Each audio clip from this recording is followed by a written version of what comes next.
Olá, seja bem-vinda ao Casos e Caos. Hoje eu vou contar um pouquinho do relacionamento caótico do Morten Harker e da Camilla Monsquit Harker também, né? Porque eles se casaram.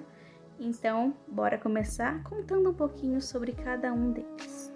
Morten nasceu no dia 14 de setembro de 1959 na cidade de Kongsberg, na Noruega.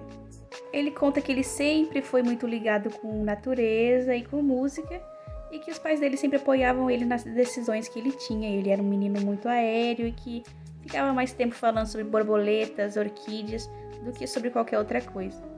Ele é o vocalista do a-ha, mas ele foi o último a entrar no grupo e antes da fama ele chegou a trabalhar como técnico de enfermagem em hospital psiquiátrico. Já a Camila, ela é sueca e ela sempre gostou de música, segundo ela já namorou muito tempo sério um baterista. E o primeiro beijo dela foi com o John Tempest, o vocalista do Europe. Abre aspas porque ela já disse: "Conheço pessoas nessa indústria, além disso, meu pai cantava em óperas." Fechando as aspas agora. Aí ela já trabalhava como atriz quando ela encontrou o Morten e agora eu vou contar um pouquinho como os dois se conheceram. Então, o Morten e a Camila se conheceram no aeroporto em 1986. E começou com uma brincadeira do Morten, porque o guarda-costas dele sempre falava que se algum dia ele quisesse que ele arrumasse alguma garota para ele, era só falar com ele. Aí o Morten viu ela de longe com um diretor de cinema lá do país dela. Aí ele, que meio no tom da brincadeira, falou assim: "Ó, então eu quero aquela ali." Aí o guarda-costas foi até ela e ela falou assim: "Olha, será que o seu chefe não pode vir ele mesmo falar comigo?"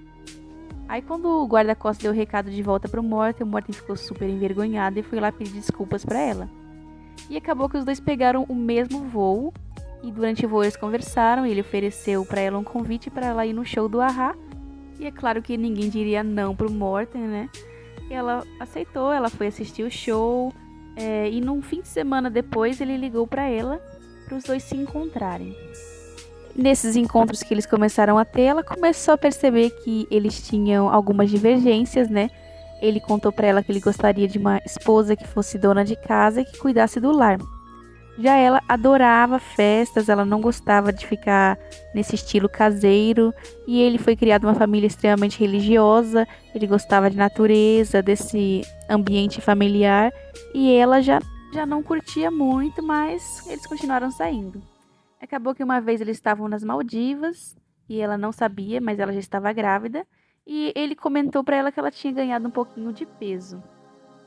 Acontece que o Morten não gostou do humor muito áspero dela e ele estava muito ocupado no a-ha. Então ele deu um tempo no relacionamento. E ela acabou voltando pro país dela, ela foi passar o fim de ano com a família. Quando ela percebeu que sentiu algumas alterações e tal no corpo, ela fez um teste de gravidez e descobriu que estava grávida. Ela ficou perplexa porque ela pensou que seria mãe solteira, já que o Morten não estava mais ligando para ela, não estava mais atendendo as ligações dela. Até que ela conseguiu falar com o agente dele na época e eles foram se ver em Londres. E ela conta que quando ela contou a ele que ela estava grávida, ele simplesmente riu e falou: "Eu sabia, eu sabia." E logo depois ele falou que eles iriam se casar. Aí no ano de 89 houve muitas divergências dela com o Morten, porque ele não queria que ninguém soubesse do casamento. Então eles se casaram, o Morten não queria que ninguém da mídia soubesse do casamento deles, mas acabou que vazou para a imprensa. E durante o casamento deles e o nascimento do primeiro filho, ela começou a perceber que eles não estavam tão bem. Porque o Morten chegava muito cansado das turnês, então ele passava o tempo todo quase que dormindo. E quando não estava dormindo, ele pisava em ovos, porque os dois discutiam muito por conta dela ter desistido da carreira e dela não aceitar essa vida de dona recatada do lar. E teve uma época em que ele até deu um depoimento sobre o que ele pensava do casamento. Abre aspas: "Eu faço o meu melhor, vivo o mais honestamente que posso, mas muitas vezes entro em conflito. Isso contribui muito para a minha exaustão mental. Eu dreno confrontos diários que enfrento. Eu fui espancado na escola por anos, porque não podia suportar e que eu não conseguia dar respostas muito claras. E isso, na minha opinião, é falta de interesse sincero em me entender. É apenas um pouco de química ruim." Fecha aspas. Como dito anteriormente, a Camila já estava exausta de ficar morando numa propriedade da Inglaterra muito afastada, ter desistido de todos os sonhos dela para viver os dele, e ela acabou tendo o segundo filho e então a terceira filha, que foi a Tomini.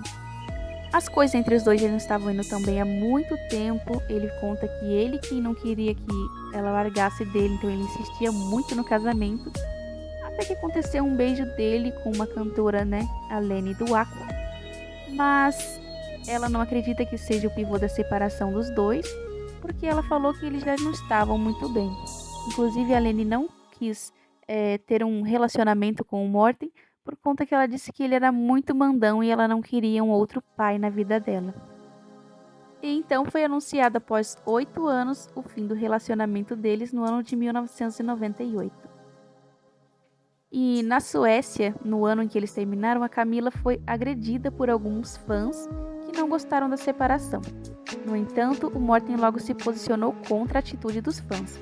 Abre aspas. O que aconteceu é algo que espero que não aconteça novamente. Minha vida pessoal não inclui fãs ou violência. Deixem ela em paz, que ela tenha a vida dela, por favor. Fecha aspas. O Morten ficou tão desgostoso com o fim da relação deles que ele até desistiu do sonho dele, que era viver no campo e ter 6 filhos. Como pai, ele se definia como ruim ou péssimo. Enquanto ao casamento, abre aspas, não irá acontecer de novo. De fato, ele teve outras relações, mas nunca mais subiu ao altar. Ele ainda confessou que ela estava presente em algumas letras do seu CD Wild Seed. Com o fim do casamento, ela ainda teria uma outra filha com um outro músico. Harker teve mais 2 filhas, de 2 mães diferentes. Uma delas, Inês, ainda está em relacionamento com ele. Ainda sobre os filhos, a Camila disse que nenhum deles foi planejado, mas que eles os amavam incondicionalmente. E agora eu quero saber o que vocês acharam desse casamento. Comentem abaixo e já peço desculpas pelo áudio, porque aqui está chovendo muito. Se você gostar do conteúdo, se inscreva. Obrigado!